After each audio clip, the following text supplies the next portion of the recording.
नमस्कार अनि हार्दिक स्वागत छ दर्शकबिन कार्यक्रम सगरमाथा विशेषमा म भूपाल रिटेल। आज महाशिवरात्रिका अवसरमा हामी देश विदेशमा रहेका सम्पूर्ण नेपालीहरूलाई मानव जातिलाई शुभकामना दिन्छौँ। तथापि हिन्दू धर्मावलम्बीहरूले यसलाई धुमधामका साथ मनाउँछन्। देश भलो त जगत भलो भनिन्छ। सम्पूर्ण मानव जातिको कल्याणका खातिर हामी सबलाई यसकारण शुभकामना दिइरहेका छौँ। र यो खासमा महाशिवरात्रिको महिमा शिव तत्त्वसँग जोडिन्छ। यसको महिमा शिव तत्त्व के हो, यो महाशिवरात्रि आखिर हो कि? कतिपय मानिसहरू शिव प्रकट भएको दिन भन्छन्, कतिपयले जन्म जयन्ती जन्मदिनको रूपमा पनि मनाउँछन्। खास के हो, यो रहस्य के हो, धर्म के हो, आध्यात्म के हो, यो भित्र लीन हुने कसरी आदि इत्यादि विषयलाई जोड्दै आज हामी धर्म संस्कृतिका एकजना अध्येता ज्योतिष पण्डित प्रसाद पौडेल चिन्तनसँग संवाद गर्दैछौँ। सर्वप्रथम म उहाँलाई स्वागत गर्छु। स्वागत छ यहाँलाई। हजुर नमस्कार, अभिवादन। सगरमाथा विशेष हेरेर बसिरहनुभएका स्वदेश विदेश जहाँ रहे बसे पनि तपाईँहरू सबै आम नेपाली मात्रै होइन विदेशी समेतलाई म ज्योतिष पण्डित अच्युत प्रसाद पौडेल चिन्तन महाशिवरात्रिको पावन अवसरमा हार्दिक अभिवादन चढाउँछु। गुरुजी, यो सुरुमा हजुर महाशिवरात्रि आफैमा बुझ्ने यसलाई कसरी? शब्दले स्पष्ट छ। महा भनेको के? ठुलो। शिव त अब भइ नै हाल्यो, देवता हुनुभयो। अरू देवताको सम्बोधन गर्दा हामीले महा भन्ने शब्द त्यति जोड्दैनौँ। तर देवताका पनि देवता शिवजीलाई महादेव भन्छौँ। अनि रात्रि त अरू पनि छन्। वर्षमा मुख्य रात्रिहरू त कति छन्, कति 4 रात्रि त विशेष छँदैछ। त्यसमा पनि शिवरात्रिलाई के भनिन्छ? महा भन्ने शब्द थपेर जोडिन्छ। अर्थात् गडमा पनि सुप्रिम गड है।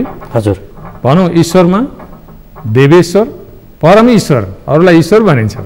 अन्य अन्य देवताहरू छन् हाम्रा सामु धेरै।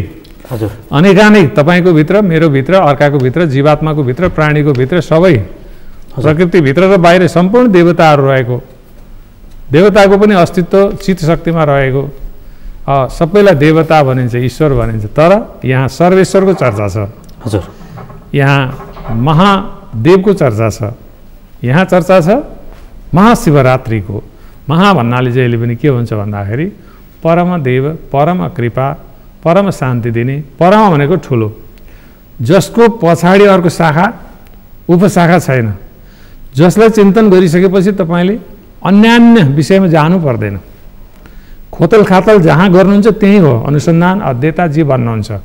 परम पुरुष प्रकृतिभन्दा माथि परम उपादेयतामा जुन सम्पूर्ण प्राणीहरू गएर लीन हुन्छन्, जहाँबाट सर्जक, जहाँबाट सिर्जना भएको थियो, जहाँबाट विसर्जन हुन्छ, त्यही हो त्यो क्षेत्र, त्यो ठाउँ, त्यो भाव, त्यो भावना, त्यो अमृत वेदले पनि वर्णन गर्न नसकेको, कुनै वन्दना स्तुति गरेर पनि चाहिँ पुरा हुन नसकेको परम कृपालु भगवान शिव, जसको चाहिँ हामी आराधना गर्छौँ एक दिन मात्रै होइन। महाशिवरात्रि त एउटा जागरणको दिन हो। प्रभु कृपा, त्यस्तो संयोग हामीलाई आवश्यकता पर्दछ। जुन दिन तपाईँले तप, व्रत या निष्ठा गर्नुहुन्छ त्यसको पुण्य अन्य अन्य दिनमा गरिएको भन्दा सर्वथा अलग, सर्वथा बढी, सर्वथा महान रूपमा प्राप्त हुने। कलिमा त मान्छेको आयु कम छ। परम आयु कति छ? 100 वर्ष पनि छैन। हलपागुलमा जानेछन्। कोरोनाले कति 25 लाखलाई लगिसक्यो, अन्यले कतिलाई लग्यो होला। एउटा बहाना हो रोगको। तर रोगको मुख्य चिकित्सक को हुनुहुन्छ आज? सर्जक शिवजी, जसलाई प्राकृतिक योग गुरु मात्रै होइन, आधुनिक चिकित्साका प्रणेता पनि भनिन्छ। तपाईँ साहित्यमा हुनुहुन्छ, अहिले पत्रकारितामा हुनुहुन्छ। तपाईँ त्यसको सृजना तपाईँले व्याकरणबाट, साहित्यबाट गर्नुभयो नि। त्यसको लागि तपाईँको स्रोत के हो? वर्ण, अक्षर, बिन्दु, शब्द। आज कम्प्युटरमा छौँ नि तपाईँ हामी। गुरु, यो खासमा आजको दिन हो चाहिँ के त? महाशिवरात्रि शिव प्रकट हुनुभएको दिन हो कि उहाँको जन्मदिन हो कि अरू केही हो? के हो चाहिँ के हो त यो? यसलाई साधारण मानिस कसरी बुझ्ने? धर्म आस्थाका प्रति उसको लगाव छैन, तर तपाईँलाई सुनेर उसको लगाव बढ्ने हो भने बुझ्ने उसले कसरी? यो के हो त? पहिलो कुरा, जन्म भन्ने शिवजीको हुन्न। अयोनिज जसलाई भनिन्छ। अयोनिज भनेको आमाको गर्भमा जानै नपर्ने स्वयम्भू स्वयं प्राकाट्य विश्वको संसारको ब्रह्माण्डको रक्षा हेतु आफै जहाँ प्राकाट्य भयो धरतीमा मात्र हैन विज्ञानले मान्दैन नि विज्ञानले किन मान्दैन सृष्टि त अनिवार्य हुनुपर्छ मान्छ सृष्टि कसले गर्यो सृष्टि त्यही शिवजीले गर्यो जसले मस्तिष्क दियो आज विज्ञान कहाँ छ मस्तिष्कमा छ तपाईको मस्तिष्कको सर्जक को हो त्यही ईश्वर हो त्यो ईश्वर मात्र हैन परमेश्वर पनि हो त्यो देवता मात्र हैन महादेव पनि हो आज जति पनि तपाईले विज्ञानको चाहिँ एउटा सुविधामा तपाई जानुभयो नि मान्नुस् न एकछिनको लागि तपाईले आईटीमा जानुभयो अहिले इन्फर्मेसन टेक्नोलोजी तपाईको त्यसको मुख्य चाहिने चित्र तपाई जिरो हो युनिभर्स जिरो नभइकन केही हुन्न शून्यताबाट यो संसार सुरु भयो अनि वर्णमाला वर्णविन्यास शब्द अलङ्कार साहित्य छन्द त्यसको आदिम स्रोत के हो शिवजीको शिरमाथि रहेको तपाईले देख्नु भएको छ पशुपति जानुभयो यदि भयो भने तपाईलाई थाहा होला सुनको तपाईको त्यो चाहिने के अरे डमरू त्रिशूल सङ्केत छ त्रिशूलले के सङ्केत गर्दछ डमरूले के सङ्केत गर्दछ नाद स्वर वर्णमाला अल्फाबेट एबिसिडीदेखि लिएर भाषा त तपाईँ आफ्नो मस्तिष्कले बनाउनु भयो कोरियन भाषा जापानिज भाषा थाई भाषा के भाषा तर इत्यादिको स्रोतको चाहिँ बिन्दु हो नि मूल आज जुन इन्फर्मेसन तपाईँ टेक्नोलोजीमा गइरहनु भएको छ त्यसलाई तपाईँ जिरो नहानिकन संसारमा पुग्नुहुन्न तपाईँ नेपालमा मात्रै होइन अन्त अन्यान्यमा जानुभयो भने तपाईँ 977 फिचर मात्र पुग्दैन 00 मै जानुपर्ने हुन्छ भन्नाले युनिभर्समा तपाईँ जानुपर्छ ब्रह्माण्डमा तपाईँ जानुपर्छ यो सृजना जहिले भयो त्यो सर्जक ब्रह्माजी हो ब्रह्माजी सर्जक ब्रह्माजी कसको सर्जक हो महादेवको यसको प्रसङ्ग कसरी आउँछ महाशिवरात्रिकै पक्षमा आउँछ तपाईको जन्मदिन पनि यो होइन जन्मदिन पनि यो होइन हो चाहिँ के त भन्दाखेरि स्वयं प्राकाट्य भएको संसारको सृजनाको लागि ब्रह्माजीको स्वरूप धारण गर्न नम्बर 1 संसारको सृजनापछि पालन गर्नुपर्ने हुन्छ त्यसलाई स्वयं विष्णुको अवतार धारी भएर उनै शिवजीले परममय संसारलाई कल्याणकारी हेतु योलाई सञ्चालन गर्नको लागि जीओडी गड त तपाईलाई थाहा छ नि जी भनेको के जेनेरेटर तपाईले आविष्कार गर्नुहुन्छ सृजना गर्नुहुन्छ जी गड भन्छौँ नि हामी जी जेनेरेटर ब्रह्माको स्वरूप हुन्छ उहाँको संसार सृजनामा जाँदा अण्डकोशबाट सृजना भएको संसार तपाईँ हाम्रो कति भएर यो देखिएको त तपाईँ हाम्रो त 100 वर्षको आयु पनि छैन तर यस्ता अनेक चाहिँ नि ब्रह्माण्डहरू सञ्चालन भइरहेको हुन्छ त्यसको मुख्य प्रणेता भनौँ सृजना र विसर्जक पनि महादेव नै हुनुहुन्छ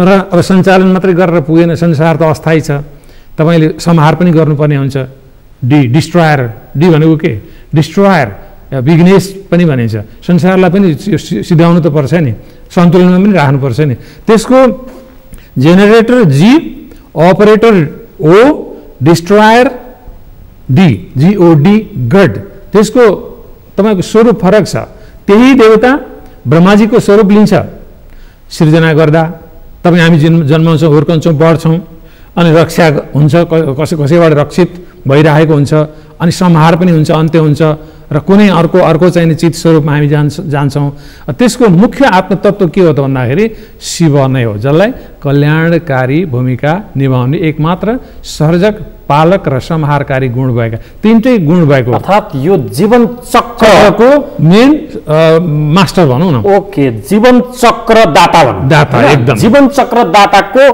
प्रकट भएको दिनको रूपमा मान्ने आजको दिन प्रकट चाहिँ यसरी प्रकट कसरी प्रकट के त यो शिवरात्रि त्यसलाई बुझाउनु प्रकट चाहिँ कसरी भन्दाखेरि यो त संसारको उदयदेखि नै भइरहेको थियो तपाईँ हाम्रो जिज्ञासा अनुसार एकपटक शिवको प्रकट कसरी भएछ भन्ने सन्दर्भमा चाहिँ नि जिज्ञासा भएछ शिवकै अर्को स्वरूप ब्रह्माजीलाई शिवकै अर्को स्वरूप विष्णुलाई अनि उहाँहरू दुईजनाले शिवलिङ्ग जुन प्राकाट्य भएको थियो पहिलेदेखि नै भगवानले गराउनु भएको थियो उहाँको खोजी भयो यो लिङ्गको आदि कहाँ रहेछ अन्त्य कहाँ रहेछ भनेर त दुईटैको पत्ता लाग्न सकेन ब्रह्माजी जानुभयो यसको शिर भाग खोज्छु भनेर दिव्य 10,000 वर्ष आकाशतिर रुमलिँदा पनि हराइदिनु भयो टुप्पो पत्ता लाग्न सकेन थाहा छ कहाँ छ अब विष्णु मेरो पालो म चाहिँ जान्छु पातालतिर अनि जानुभयो समुद्रका तलको भागमा दिव्य 10,000 वर्ष जाँदा पनि पत्तो लागेन, त्यो लिङ्गको फेद त कहाँ छ। अनि दुवैजना उपस्थित हुनुभयो धरतीमा। शिवको चाहिँ त्यो लिङ्ग जहाँ प्राकट्य भएको क्षेत्र थियो त्यो क्षेत्रलाई आलिङ्गन गरेर चाहिँ त्यो शिवलिङ्गलाई आलिङ्गन गरिसकेपछि भन्न लाग्नुभयो, हामी त हार खायौँ प्रभु, के गर्ने, तपाईँको आदि के हो, अनादि के हो, अन्त्य के हो, तपाईँको 20 भाग के हो। ब्रह्माजी तपाईँलाई घमण्ड चल्यो, हेर्नुहोस् ठुलाको कहिले पनि यत्रो अनुसन्धान गर्नु जरुरी हुँदैन, त्यो आफै ठुलो छ, महादेव भनेको मै हो। अब तपाईँले जुन दिन चाहिँ नि यो मलाई मेरो प्रेरणाले तपाईँले जुन माया गरेर मलाई सोधपुछ गर्नुभयो, आजको दिन हो जुन दिनदेखि तपाईँले पूजा गर्न थाल्नुभयो लिङ्गमा, त्यो दिन चाहिँ नि संसारमा शिवरात्रिको नामले कहलिनेछ र मेरो स्वरूप सबैले चिन्तन गर्नेछन्, तर एक दिनको लागि होइन, सदाको लागि।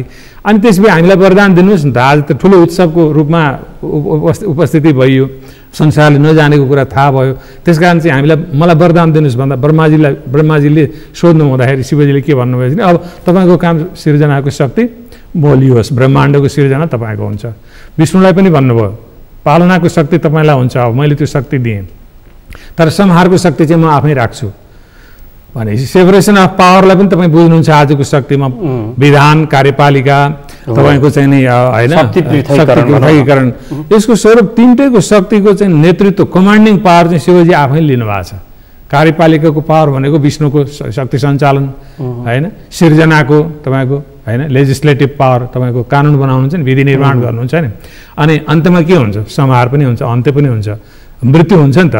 मृत्यु त जीवात्मा हो, भविष्य मृत्यु त हुनु पर्यो नि, सदा अजर अमर त कोही हुन्न नि।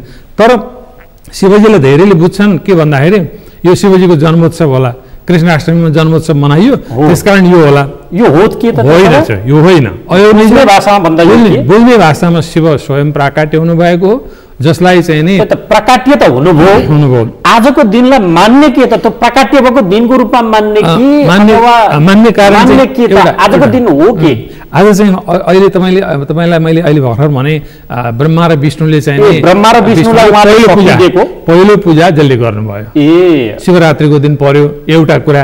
अर्को कुरा छ अर्थात् यो सृष्टिको प्राकट्य देव, हजुर हजुर, र अर्को पनि छ उहाँको पूजा भएको विशेष पूजा भएको, त्यो पनि खास गरी धरतीमा हजुर, धरतीमा पहिलो पटक पूजा भएको दिनको रूपमा यसलाई मान्नु पर्यो। कसैले विवाहको दिन भन्छ, त्यो पनि होइन, विवाह त अक्षय तृतीया हो। बुझ्ने भाषामा म आम दर्शकलाई यसरी बुझाइन्छ, अन्यल छ नि एकदम शिव प्राकट्य रूपमा, शिव प्राकट्य धरतीमा प्राकट्य भएर त्यो पनि विशेष पूजा भएको दिन, विशेष पूजा भएको दिन, जुन दिन ब्रह्मा र विष्णुले पूजा गर्नुभयो त्यो दिनको रूपमा शिवरात्रिलाई मानियो। अब एउटा अर्को पनि प्रसङ्ग छ, एउटा अर्को के प्रसङ्ग छ भन्दाखेरि दिन त सबै उस्तै हुन्छन्। एउटा ब्याधा रहेछ जो हिंसाको काम गर्थ्यो, आजभोलि हिजो आज नि हिंसा त जताततै हुन्छ नि त। अनि ब्याधाको काम के रहेछ भने मृग मार्ने खाने। एक दिन मृग आएर भेट्टाएनछ, अनि ऊ चाहिँ रातमा लखतरान परेर सुतेछ एउटा बेलको रुखका फेदमा।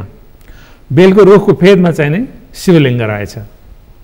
अनि ऊ चाहिँ त्यो भोकले प्यासले एकदम अतालिएर, अब खान नपाएपछि, हिंसा गर्न नपाएपछि उसलाई त अब त्यो भोक प्यासले छटपट्टि भयो, खान पाएन। तपाईँले अघि व्रतको कुरा गर्नुभयो नि, ऊ एउटा स्वयं व्रतको चाहिँ एउटा निष्ठा, एउटा तप भएछ। शिवजीले भन्ठान्नु भएछ यो त निकै त्यागी, आजको दिन यसले केही पनि खाएन, व्रत गर्यो, निष्ठा गर्यो अहिले। अनि त्यो ब्याधाले चाहिँ नि बेलपत्र चुड्दै खसाल्दै गरेछ, काम त पाएन, निद्रा लागेन। रातमा निद्रा नलागेपछि के भयो, बेलपत्रलाई चुड्दै खसाल्दै गरेछ, शिवलिङ्गमा परेछ। अनि शिवजी त खुसी हुनुभएछ, ए मलाई यस्तो ब्याधाले पनि यत्रो निष्ठा साथ मलाई बेलपत्र अर्पण गर्यो, आजको दिन त सर्वोपरि यो ब्रह्माण्डैभरि मेरो शक्ति अथवा यो ब्याधाको चाहिँ नि नामबाट पनि यसलाई चाहिँ ठुलो एउटा चाहिँ नि एउटा दर्शन मिल्नेछ भनेर शिवजीले भन्नुभएछ कि आज मलाई तिमीले विशेष रूपमा पूजा गर्यौ, बेलपत्र चढायो, आजदेखि तिमी के हुन्छौ, अब हिंसा तिमीले गर्नु पर्दैन, तिमी अब मेरो स्वरूपमा स्थित हुन्छौ। आजदेखि आज रात्रिको बेला पर्यो, रातमा जागरण बसेर तिमीले बेलपत्र अर्पण गर्यौ, अनि तिमी चाहिँ अब ब्याधा होइन, तिमी तपस्वी हुनेछौ, साधक बन्नेछौ, देवत्वमा प्राप्ति हुनेछौ भनेपछि ऊ पनि खुसी भएछ, आहा मैले खोजेको पाएछु। यता खुसी नभएर निष्ठा नगरेर फास्टिङ व्रत बसे जस्तो गर्ने मात्रै व्यक्तिले पनि बेलपत्र अर्पण गरेकी कारणले गर्दा उसले मुक्ति पाएछ भने भन्दाखेरि कसैले खुसी साथ आजको दिनमा बेलपत्र अर्पण गर्ला, गाईको दुधको धारा लगाउला होइन, अथवा चाहिँ नि रुद्राक्षको अर्पण गर्ला, अथवा चाहिँ शिवजीलाई मन पर्ने कुराहरू चाहिँ अर्पण गर्ला, पञ्चामृत अर्पण गर्ला, त्यो दिन चाहिँ विशेष खुसी म हुन्छु भनेर उहाँले वरदान। ओके, अब यहाँ जनजिज्ञासा के उठ्छन् भने गुरुज्यू, शिवरात्रि के हो तपाईँले यसको व्याख्या गरिदिनु भयो। मानिसहरूमा भ्रम थियो भने उहाँ प्रकट भएको दिन थियो अथवा उहाँको जन्मोत्सव थियो भन्ने लागेको थियो भने त्यो अन्यलता हटो, विवाह पनि होइन, विवाह पनि होइन रहेछ होइन। मानिसहरूलाई जिज्ञासा छ नि त फेरि यो चतुर्थीमा, खासमा चतुर्दशीमा होइन, चतुर्थी पनि हुन्छ नि त, मङ्गल चतुर्थी, त्यति बेला गणेशको जन्मोत्सव मान्छन्। कृष्ण जन्माष्टमी, कृष्ण अष्टमीमा मानिन्छ कृष्णको जन्मोत्सव होइन, यावत छन् नि त सबैको विशेष पर्वहरू होइन। म चाहिँ शिवको पनि जन्मोत्सव मनाउँछु नि कृपया भनेर कोही खोज्न थाल्यो भने त्यो मानिस मूर्ख भन्ने कि नभन्ने, त्यसलाई के भन्ने, त्यसले के खोजो भन्ने, त्यसलाई के मान्ने? अब त्यो त्यसले खोज्ने कि नखोज्ने कि यो आजसम्म खोज्न नसकिएको विषय हो। अब ब्रह्माले खोज्न सक्नु भएन, विष्णुले खोज्न सक्नु भएन, तपाईँ हामीले खोज्ने त कुरै आएन। उहाँको चर्चा गर्नु भनेको समुद्रमा गएर एक लोटा पानी झिक्न पनि हामी सक्दैनौँ, एउटा कुरो त्यो जति हो। जसको विषयमा आदि अन्त्य सृजना, जसको आमा छैन, जसको बाउै छैन, कसरी उदय कहिले भयो के भयो कसरी पत्ता लगाउने? परम पिता, जसको चाहिँ पिता नै छैन, जसको आमा छैन, जो प्रकृति तत्त्व पृथ्वीबाट जन्मेकै होइन, पृथ्वी माटोको शरीर लिएकै होइन, त्यो त अलौकिक छ। तपाईँ हामी लौकिक हौँ। ओके, लौकिकले यसरी बुझ्न सक्दैन। ओके, अब यहाँ जस्तो तिनै भगवान विष्णुको स्वरूपमा, तिनै भगवान ब्रह्माको स्वरूपमा र स्वयं आफू संहारकर्ताको रूपमा त्यो अधिकार आफूमा निहित गरेर शिवको स्वरूपमा देखिनुभयो, सुप्रिम पावर। Supreme power. मानिसहरू विभाजित छ नि, धर्मको नाममा विभाजित छ। एउटा वैष्णव मान्छ, विष्णुको पछाडि लागिरहेको हुन्छ, त्यो भित्र पनि फेरि अरू सम्प्रदाय छन्, कोही ब्रह्मालाई मान्ने, त्यो चाहिँ अलिक कम छ। फेरि ब्रह्मालाई सम्भवतः अपवादै होला, जसको मूर्ति, जसको मन्दिर छैन, मन्दिर छैन, मूर्ति छैन, अनि एउटै स्वरूपलाई माग्दा सबै कुरा पुग्दो रहेछ भने यो मानिसहरू विभाजित किन छन्? यहाँ यो किन बुझिएको छैन? यस्तो छ, अब यो बुझाउनुहोस् त। यो विभाजित हुनुको अर्थ के हो भने मानव मस्तिष्कको आफ्नो, अर्थात् विष्णुलाई मान्नु भनेको पनि कुनै न कुनै रूपमा संहारकर्ता शिवलाई पनि मान्नु नै हो। त्यहाँ एकदमै हो, किन विष्णुको शिवलाई मान्नु भनेको विष्णु या ब्रह्मा पनि मानिनु नै हो। विष्णुको आत्मा नै या त राम हो या शिव हो, शिवको आत्मा नै या त विष्णु हो या राम हो। त्यस कारण मान्दा एउटै हुन्थ्यो। तर के छ भने हाम्रो तपाईँको रूप मसँग मिल्दैन, तपाईँको बानी व्यवहार अर्कोसँग मिल्दैन। 8 अरब मान्छे छौँ हामी, श्रीमानको कुरा श्रीमतीसँग भनौँ, यही हो कि पृथकता क्या, सेपरेसन, एउटा डाइभर्सिटी भन्छौँ नि हामी। पृथकता छ, यो चिज सबै एउटै चिजमा छ भने किन त विभाजन जरुरी भयो र भन्ने प्रश्न मात्र। एको हम द्वितीय नास्ति, ब्रह्म सत्यम जगत मिथ्या, वेदले त भनेको छ यस्तो दुविधा नगर भनेर। तर हाम्रो के छ भन्दाखेरि हाम्रो चेतना चाहिँ फरक छ। उही दिने चेतनाको पिता त शिव भगवान हुनुहुन्छ, तर हामी कोही तपाईँले भने जस्तो वैष्णव हुन्छौँ, कोही शैव हुन्छौँ, कोही शाक्त हुन्छौँ, देवी मन्दिरमा कहीँ भिड लाग्छ, कोही ब्रह्मा होइन, कोही चाहिँ के। तर यो के हो भने there are so many ways to get the destination क्या। यो हो कि त्यो हो कि हो चाहिँ के हो कसैलाई थाहा छैन। हो अन्तिम बिन्दु के हो भने तपाईँको परम तत्त्व शिव कृपा नै हो। तपाईँ यहाँ संसारमा कतिवटा कन्ट्री छन्, युएनओको कतिवटा उद्देश्य छ, जानु पर्ने त उसले शान्ति नै हो नि, कामना होइन। उसको सबै अन्त्यतोगत इन द लास्ट उसको चाहिँ ध्येय के हो भन्दाखेरि या त तपाईँलाई शान्ति चाहियो, त्योभन्दा अगाडि सुख चाहियो, त्योभन्दा लास्टमा तपाईँलाई आनन्द चाहियो। सबलाई आनन्दित बनाउनको लागि नै परमात्माको सिर्जना भएको परमात्माले त्यो चाहिँ परम आनन्ददायी भूमिका निभाउने चाहिँ त्यो कर्तव्य लिएर भगवान हुनुहुन्छ भन्दाखेरि त्यो बाटाहरू धेरै छन्। त एकले अर्कोलाई चाहिँ नि कुन बाटो लिएछ भने निराश हुनुपर्ने अवस्था चाहिँ छैन। किन यो त पृथकता एउटा चाहिँ चिन्तन शैली त जसमा नि भइहाल्छ। तर हाम्रा चाहिँ के त भन्दाखेरि धेरै विषय छन् हिन्दू धर्मावलम्बीहरूका, धेरै विषय भए पनि तिमीहरू जाने ठाउँ चाहिँ एउटै हो। जस्तै बुझ्न सजिलो छ, तपाईँ खहरेहरू कति देख्नुहुन्छ नेपालमा? 8-10 हजारभन्दा बढी चाहिँ नि नदी नालाहरू छन्, तिनका स्रोत अलग छन्, तर ती जान्छन् कहाँ? जान्छन् त एकै ठाउँमा महासागरमा पुग्छन् नि। त्यो महासागर सम्झिनुहोस् न एकचोटि। तब कति नदी नाला, कति पहाडहरू छन्, कति परिचय छ। मैले अघि भने 8 अरब मान्छे छौँ, कसैसँग केही मिल्दैन, न रूप मिल्छ न विचार। तर पनि के हो त भने मानव त मानव हो नि। पुग्ने बिन्दु एउटै हो। तपाईँ फेरि भन्दै हुनुहुन्छ अघि व्याख्याको क्रममा तिनै शक्ति स्वरूप भगवान उनैका स्वरूप हुन् जे छन् भनेर तपाईँ भन्दै हुनुहुन्छ भने त्यो एउटा मात्रै धारमा बग्न असम्भवै हो त? असम्भव। किन भन्दाखेरि त्यो त्यो त्यो त्यो त्यो गुह्य तत्त्व त मान्छेले यो बाटो हुन्छ कि त्यो बाटो हुन्छ कि अहिले मैले भनेको चाहिँ नि तीनवटा मैले देखाएँ नि, तीनवटा प्रकृति छ यो संसारमा। एउटा सत्वगुण छ, एउटा रजोगुण छ, एउटा तमोगुण छ। अब तमोगुण त्यही प्रकृतिबाटै प्राप्त भएको, त्यही प्रकृतिबाट रजोगुण प्राप्त भएको। मैले अघि भनेको ब्रह्माजीको गुण चाहिँ रजोगुणी हो, रिसाउने, एकैछिनमा खुसाउने, रिसाउने। अनि अर्को चाहिँ तपाईँको तमोगुणी फेरि रुद्रको पनि हो। कार्यभेदले जुन काममा तपाईँलाई कुन काम जिम्मेवारी दिएको छ त्यो अनुसारको, ब्रह्माजीलाई सिर्जनाको जिम्मेवारी दिइयो त उनी चाहिँ के त भन्दाखेरि विभिन्न प्रकारका सिर्जना गर्न सफल भए। तर ब्रह्माजीले पनि फेरि अनन्त के गर्नुहुन्छ भने उनलाई परमात्मा शिवजीको ध्यानमा मग्न रहनुहुन्छ। किनभने ब्रह्माजी पनि जन्म मृत्युमा हुनुहुन्छ क्या, जन्म मृत्युमा हुनुहुन्छ कामको विभाजनले। विष्णु पनि राम अवतार, कहिले चाहिँ नि के अवतार, कहिले के अवतारधारी विभिन्न उहाँलाई त्यो खेलाइएको छ होइन। तर शिवजी चाहिँ अब उहाँले के भन्नुभएको छ भन्दाखेरि सबै आएर मिल्ने चाहिँ नि मसँगै हो। जस्तै चुम्बक छ नि, चुम्बकको ठुलो चुम्बकको अगाडि त्यहाँ वरिपरि कर्णहरू हुन्छन् नि, फलामका दुलाहरू, जीवात्माहरू सबै के हो पशु छन्, पाशविक प्रवृत्तिमा छन्, बन्धनमा छन्।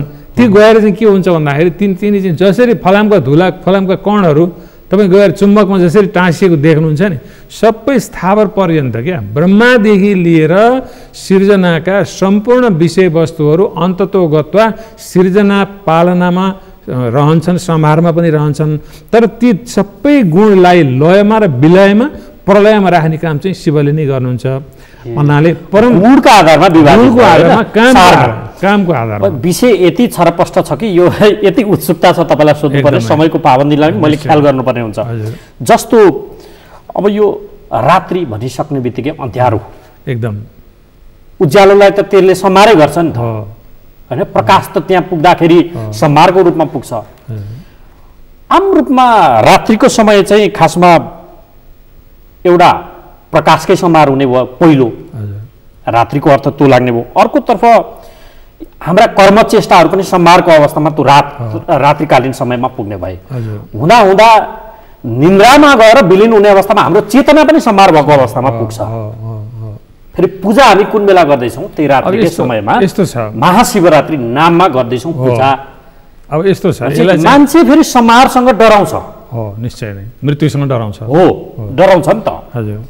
अब रात्रि यसलाई कसरी अर्थ्याउने कृपया? यो शिवरात्रि हामी रातिको समयमा पूजा गर्छौँ, त्यो सम्हारसँग डराएर हामी पूजा गरिरहेका छौँ कि भगवान शिवलाई खुसी पार्न सक्यो भने त हामी छिट्टै त्यो सम्हारको अवस्थामा पुग्दैनौँ भन्ने डरले हो या अरू केही हो?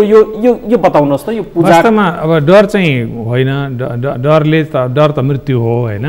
अब तपाईँले भन्नुभएको चाहिँ के त भने रात किन यसको महत्त्व भयो, एउटा त्यसको संक्षेप तपाईँको प्रश्नको निचोड चाहिँ त्यो हो। अब रात्रि चाहिँ नि के हुन्छ भन्दाखेरि रात्रि चाहिँ अज्ञानताको प्रतीक हो। तपाईँले कृष्ण र शुक्लको कुरा गर्दाखेरि शुक्लमा उज्यालो हो, सूर्योदयको साथमा, कृष्ण पक्षमा। अब कृष्णमा के हुन्छ? रात। अब जब अन्धकार हुन्छ नि, जीवात्मा अँध्यारो अज्ञानतामा जान्छन्, तिनलाई ज्योति दिने काम कसले गर्छ? ज्योति त दिनु पर्यो नि त। जस्तै चन्द्रमा शिवजीले चाहिँ नि आफ्नो मस्तकमा राख्नु भएको छ। चन्द्रमाको प्रकाशले रात पनि उज्यालो हुन्छ होइन। अब रात्रिमा पूजा विशेष किन गरिन्छ भन्दाखेरि शिवरात्रिमा चाहिँ नि शिवजीलाई 3 प्रहरबाट, रात्रिका पनि 3वटा फरक समय छन्, पहिलो, दोस्रो र तेस्रो, साँझ, त्यस मध्य र फेरि अर्को होइन। अब त्यसमा पनि तपाईँको चाहिँ नि कुन प्रहरमा कुन विधिले के पूजा गर्दा भगवान छिटो खुसी हुनुहुन्छ आशुतोष भगवान भनेर त्यसमा पनि छुट्याएको समय छ। र विशेष गरी मोहरूपी जालमा फँसेका व्यक्तिहरू मदान्ध छन् नि होइन, कामासक्त छन् नि, त्यसबाट दूर भएर, टाढा भएर, मोहबाट छुट्टी मिलेर मृत्युदेखि पनि टाढा हुनको लागि मृत्युर्मा अमृतम गमय तमसो मा ज्योतिर्गमय अर्थात् अँध्यारोबाट तिमी उज्यालोतिर जाऊ र विशेष गरी अन्य बेलामा पनि तिम्रा पूजाका प्रहरहरू त छन्, तर रात्रिमा खास गरी शिवरात्रिका दिनमा जीवले विशेष पूजा विशेष भक्ति मलाई जसले खुसी गराउँदछ त्यो चाहिँ अन्य बेलाको भन्दा पृथक गुण तिमीलाई प्राप्त हुन्छ भनेर शिवले भन्नुभएको हुनाले शिवरात्रि कहलिएको हो। तर तपाईँले बिहान पनि रुद्री पूजा त गर्न सक्नुहुन्छ, पाठ पूजाहरू इत्यादि त बिहान पनि हुन्छ, दिउँसो पनि हुन्छ, हर समय हुन्छ। तर निष्ठाका साथ व्रतका साथ तिमी नसुत है, जागृत भौ। तिम्रो कर्म चाहिँ तिम्रो के त भन्दाखेरि सधैँ सुसुप्त हुने होइन, जागृत हौ। मैले यो चाहिँ तिमीलाई दिएको सङ्केत के हो त भन्दाखेरि तिमी कहिल्यै पनि रात्रिलाई अँध्यारोतिर जानु नदेऊ, दिव्य उज्यालो प्रकाशित गराऊ। तिमीले ज्ञानको ज्योति छ र मेरो प्रेरणाबाट, त्यसकारण तिमी मोहबाट क्षय हुन्छौ, मोक्ष प्राप्त गर्न सक्छौ भन्ने एउटा सङ्केत हो। यो तपाईँ हामी हिन्दूलाई मात्र दिएको होइन, तपाईँ हामी नारी पुरुषलाई मात्र दिएको होइन। पशु भनेको के? यो संसारमा जति पनि पाशविक प्रवृत्तिमा बाँधिएका हुन्छन् नि, पाशविक प्रवृत्तिमा बाँधिएकाहरूलाई उन्मुक्ति दिने अर्थात् बन्धनबाट छुटकारा दिलाउने काम भगवान् पशुपतिनाथबाट मात्रै सम्भव छ। पशु भनेको पाशविक जाति सबै प्राणीहरू, अनि त्यसको मालिक भनेको पशुपति। तपाईँ हामी पशुपतिको चर्चा गर्छौँ नि धेरै। अब उहाँलाई चाहिँ नि पशुपति भन्नुको अर्थ रात्रिमा विशेष पूजा गर्नुको अर्थ त्यो हो। र रात्रिमा मात्रै होइन, आज त तपाईँले रात्रिमा गर्नुहुन्छ, भोलि रात्रिमा गर्नुहोस् या दिउँसो गर्नुहोस्, तपाईँको आफ्नो खुसीको कुरा हो। टाइम सुविधा तपाईँलाई पर्याप्त उपलब्ध टाइम कुन बेला छ त्यति बेला गर्ने हो। तर अर्ली प्रहर पनि देवता प्राप्तिको लागि अत्यन्त राम्रो शुभ दिन हो। तपाईँ त्यसमा कालरात्रिमा देवीको पूजा तपाईँ रातमा गर्नुहुन्छ, महाअष्टमीमा। शुभरात्रिमा तपाईँ दीपावली गर्नुहुन्छ, महालक्ष्मीको पूजा रातमा गर्नुहुन्छ। त्यस कारण चाहिँ दिन र रातमा पृथक छैन, दिन र रातमा पृथक छैन। दिनमा जे गर्न सक्छौ भगवानको सेवा वा अन्य सामाजिक सेवा रातमा पनि तिमी गर्न सक्छौ। जसरी म जन्मेला पनि मलाई पूजा गर्दा म प्रसन्न हुन्छु, तिमीले पनि कर्मठ भएर मानव जाति भएर तिमीले रात दिन खटेर सामाजिक सेवा गर, राष्ट्रको उत्थान गर, विश्व कल्याण गर, विश्वको महिमा बुझ। जसरी म घाटमा बसेको छु, तिमी आलिसान महलमा बस, मलाई घाट भए पुग्छ, मलाई नङ्गा शरीर नै ठिक छ।